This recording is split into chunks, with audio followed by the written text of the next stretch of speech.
A man wanted for murdering a woman in downtown Dallas was caught and arrested in Austin. Investigators say 46-year-old Janine Chapman was found dead inside an apartment in the National Building on Elm Street Monday afternoon. Her family says the suspect, a woman in downtown Dallas, was caught and arrested in Austin. Investigators say 46-year-old Janine Chapman was found dead inside an apartment in the National Building on Elm Street Monday afternoon.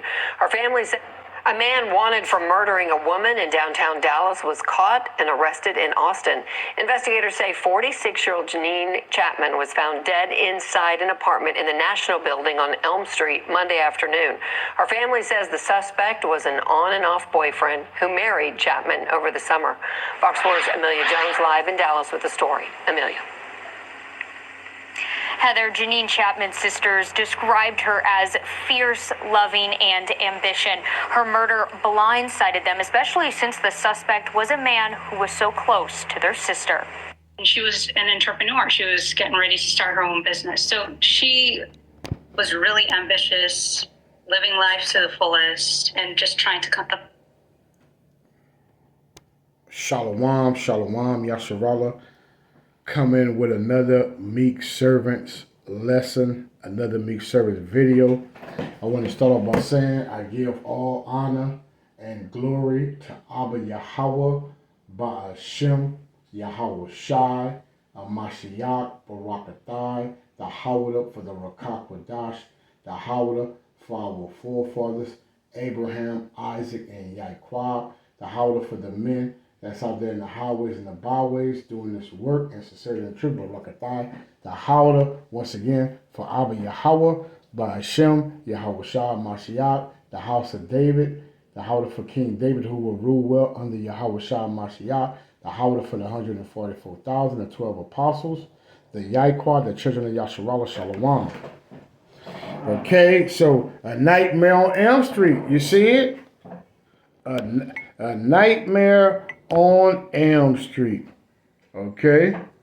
On Elm Street. You can't make this up. So the Most High, he have a sense of humor. Okay? So you see that these Eves still playing with the boogeyman, still playing with the bloody men, still playing with Esau Edom, their lover. You see? And it didn't go well for Eve. She was ambitious. But she wasn't ambitious in this truth. Let's get the definition of ambition. Okay? Because these Eves still playing around, right? The definition of ambition. Here's the definition of ambition. A strong desire to do or to achieve something, typically requiring determination and hard work. You see? So she had a desire to get her own business. You see? And there's nothing wrong with that, Yasharallah. Don't be simple and say that we not inspiring y'all to get your own business. That's not what we saying. We saying that you got to put Yahweh, Ba'ashem, Yahweh Shai, Mashiach first.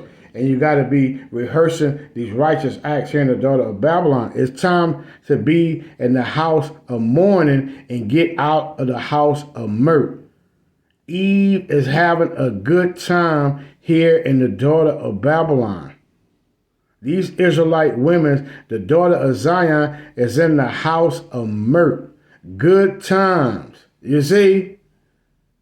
Good time. She all smiles in this picture. You see? All smiles. In that Yola spirit. One life to live. Good time here in the daughter of Babylon. When we in captivity, we behind enemy lines. You supposed to be a prisoner of hope. Okay? We prisoners of hope. Right? Zechariah chapter 9 and 12, I think, going to that. All right? So Eve is in the house of mirth. All right, so let's start off in the book of Zephaniah. Let's go to the book of Zephaniah, because you daughters of Zion, you Eves, you Israelite women, you so-called black women, Latino women, and Native American women with Indian Taino descent, and where we've been scattered in the four corners of four winds, right? You better come up out of the house of mourning in good time. It's time to repent and be ye therefore converted. You better not let the Most High catch you in strange apparel. Zephaniah 1 and 8. And it shall come to pass. You see? In the day of the Elohim sacrifice. A lot of killing. A whole lot of death. A nightmare on Elm Street for this sister. You see? And it shall come to pass in the day of the Elohim sacrifice. Mean killing. Great killing. That I will punish the princes and the king's children. And we a nation of kings and priests, right? And all such as are clothed with strange apparel. And that strange apparel spiritually is talking about in bed with other guys. In these philosophies and ideology here in the daughter of Babylon. That's that self-will spirit. You see, that free spirit, that Yola spirit, that Christianity spirit, that religious spirit, that Jezebel spirit. You see, that strange apparel. You in these ease-wearing pants and blue jeans, sweatsuits, that strange apparel on the carnal sense. So the Most High talking spiritually, being in bed with the gods of Baal, the gods of Molech, the gods of Merodach, these Egyptian gods serving that wood and stone, that's strange apparel.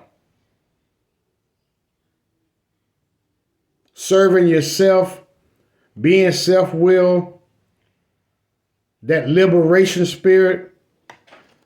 You see, let's get the definition of liberation. Definition of liberation. Here's the definition of liberation. The act of setting someone free from imprisonment, slavery, or oppression. Release. You see? And what our people, they want to be set free from the laws of Yahweh by Hashem Yahweh Shah Mashiach. They want to be free. That's not how the song go. I want to be free. You see? Eve want to be free from her husband, her so-called black husband. She want Esau to be her husband and her lover and her king. She want to be free from the laws of Moses. She want to be free from Yahweh and Yahweh Shai. She want to be free as being an Israelite, a daughter of Zion. She want to be in the house of Mert. She want her independence from the Bible. And the Most High brought debt and destruction upon this Eve. Let's be repetitive. And it shall come to pass in the day of the Elohim sacrifice that I will punish the princes and the king's children. Talking about the Israelites. And all such are clothed with strange apparel. Let's go to the book of Esther.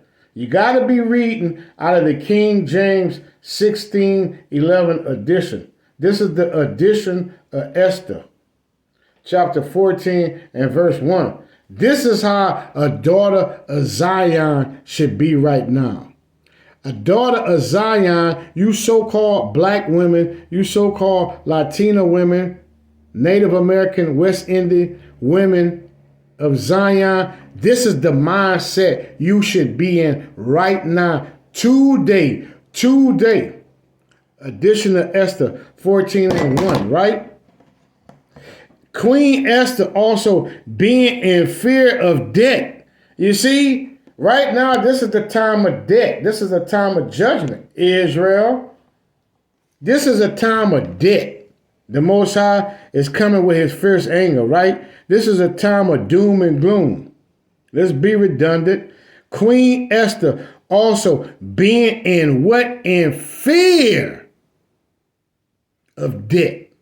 Resorted unto the Elohim. See, the God of Abraham, Isaac, and Jacob. Yahweh. Not Yah. Yahweh. He exists. He is to be. And his only begotten son, Yahweh Shai, who sit at the right hand of the throne, the great deliverer, the great redeemer of Yasharallah, and laid away her glorious apparel. You see? And put on the garments of anguish and mourning. It's time to come into the house of mourning. Not good times. And instead of precious ornaments, she covered her head with ashes and dung, and she humbled her body, you see, greatly. And all the places of her joy she filled with her torn hair. And she prayed. What did she do? And she prayed unto the Elohim Yahweh of who? Of Yasharallah of Israel, saying, O my Elohim, thou only art our king. Help me, desolate women. You see?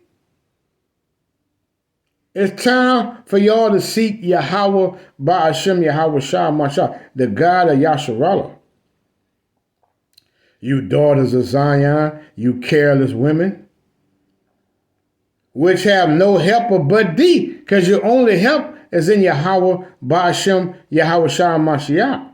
For my danger is in my hand. You see, this sister, she went crying to Yahweh Ba'ashem Yahweh Shah Mashiach, because danger was in her hand. She was dealing with Esau Edom, the boogeyman. From my youth up, I have heard in the tribe of my family. You see, she heard about her being an Israelite. She heard about her being a Jew. She heard about some of the stories of her uncle Mordecai, that thou, O Elohim, took us Israel, took us Yasharallah from among all people, and our fathers from all their predecessors, for a perpetual inheritance, and thou hast performed whatsoever thou didst promise them. Because the Most High, what did he say? We're going to get what he say. Let's go to Sirach, chapter 2 and verse 10. I'm in Ecclesiastes 2 and 10. Sirach 2 and 10. Look at the generations of old and see, did ever any trust in the Elohim and was confounded? Or did any abide in his fear? What did Queen Esther do? She abide in his fear. It's time for you daughters of Zion to fear the God of Abraham, Isaac, and Jacob. And was forsaken, or whom did he ever despise that call upon him? For the Elohim is full of compassion and mercy, long-suffering and very pitiful, and forgiveth sins and saveth in the time of affliction, in the time of death. You see? Let's go back to the edition of Esther 14 and 5, where I stopped.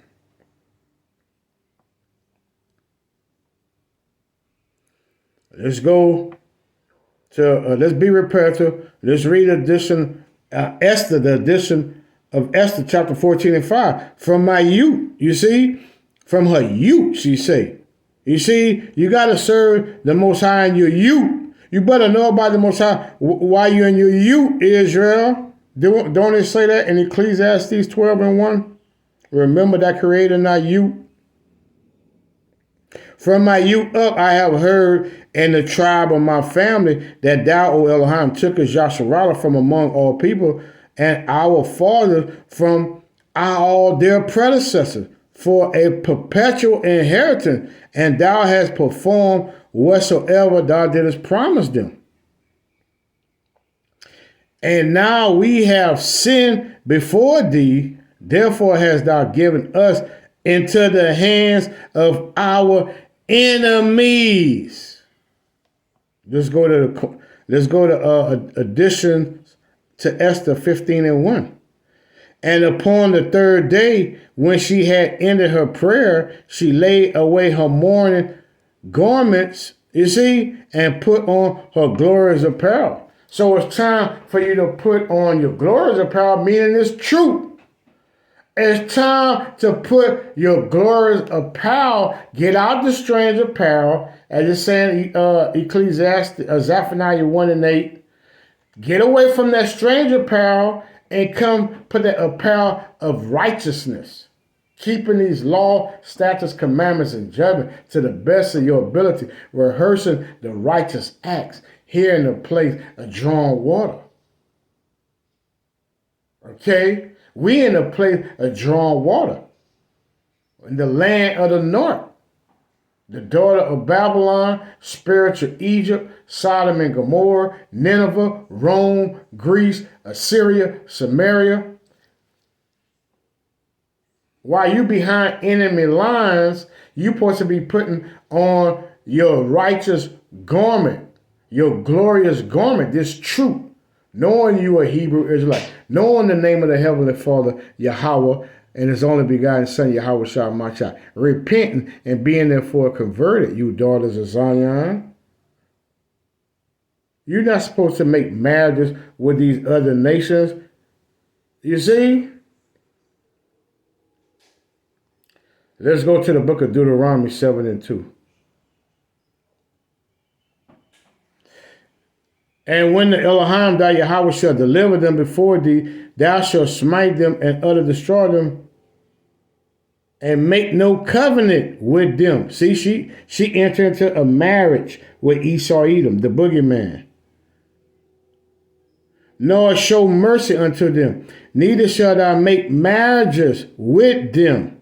Thy daughter thou shalt not give unto his son, you see, nor his daughter shalt thou take unto thy son.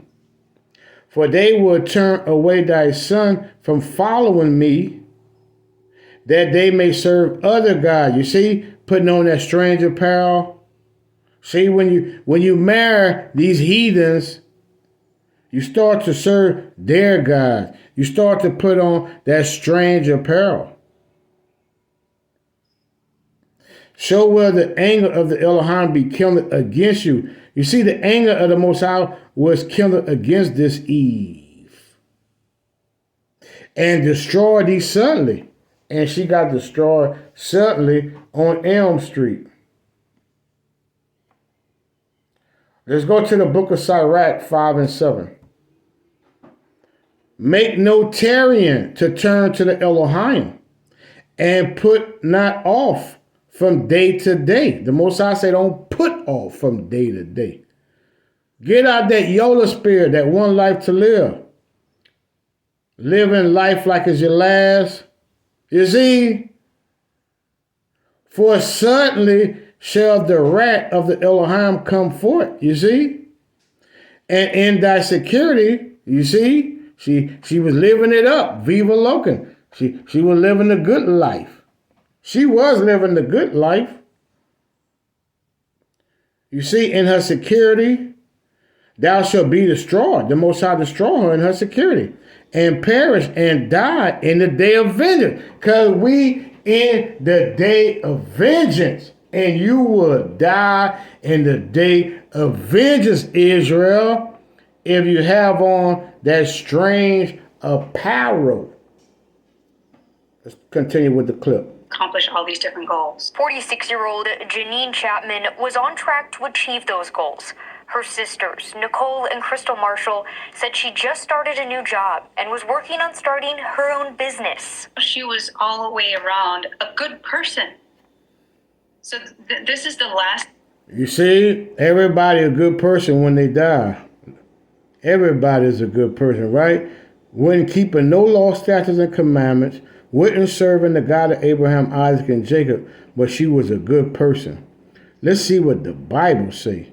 The book of Job, chapter 4, and verse number 7. Remember, I pray thee, whoever perished, whoever died being innocent. What did the Bible say? remember, I pray thee, whoever perish being innocent, or where were the righteous cut off? So the Most High say, whoever perish being innocent. Saying that we were just completely blindsided by this. Dallas police say Monday afternoon, officers found Chapman dead in an apartment inside the National on Elm Street in downtown Dallas.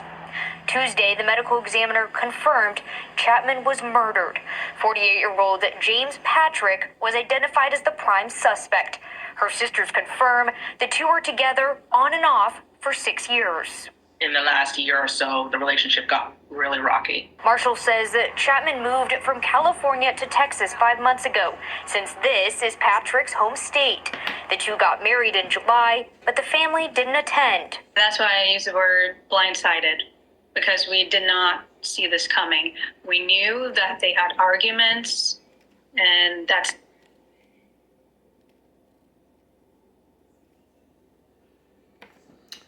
I'm going to close out. I'm in the book of Isaiah. Either you're going to get it or you ain't going to make it. Isaiah 32:5. The vile person shall be no more called liberal. You see, it's time to get out of that liberal spirit. You see, these so-called black women, the Judite women, they very liberal. These Israelite women, they are very liberal. They don't need a man, don't want to get a man of their own nation. And they don't want to be in subjection unto the Israelite husband. The so-called blacks, Latinos, and Native American husband, they want to be in subjection unto Esau Edom. You see? They want to be liberal. They want to be free. Free spirit. You see? Do thy will. The vile person shall be no more called liberal, nor the churl say to be bountiful. You see, for the vile person will speak violently, and his heart will work iniquity, to practice hypocrisy. That's how Esau get down with his democracy, and to utter error against the Elohim, to make empty the soul of the hungry. You see, and he will cause the drink of the thirsty to fail. The instruments also of the churl are evil. He devised wicked devices to destroy the poor with lying words. See, the poor are the Israelites. Even when the needy speak it right, but liberal, that Democratic Party, you see, that Democratic system, but the liberal devise it. You see, they devise it liberal things, and by liberal things shall he stand. Rise up, ye women. What the Most High say? Rise up, ye women, you daughters of Zion, that are at ease. You see, these women, these daughters of Zion, they're at ease. That's why the Most High brought Freddy Krueger to her. Hear my voice, ye careless daughters. Give ear unto my speech. Many days and years shall ye be troubled, ye careless women. You see? For the venture shall fail, the good times gonna fail you. It's gonna fail you. The gathering shall not come. Tremble, ye women that are at ease. Be troubled, ye careless one. Strip ye and make ye bare. It's time to go into the house of mourning. Come out of that partying spirit, that good time spirit, that Americanized spirit. You see? And gird sackcloth upon your loins. And I hope that this lesson was edifying. Shalom.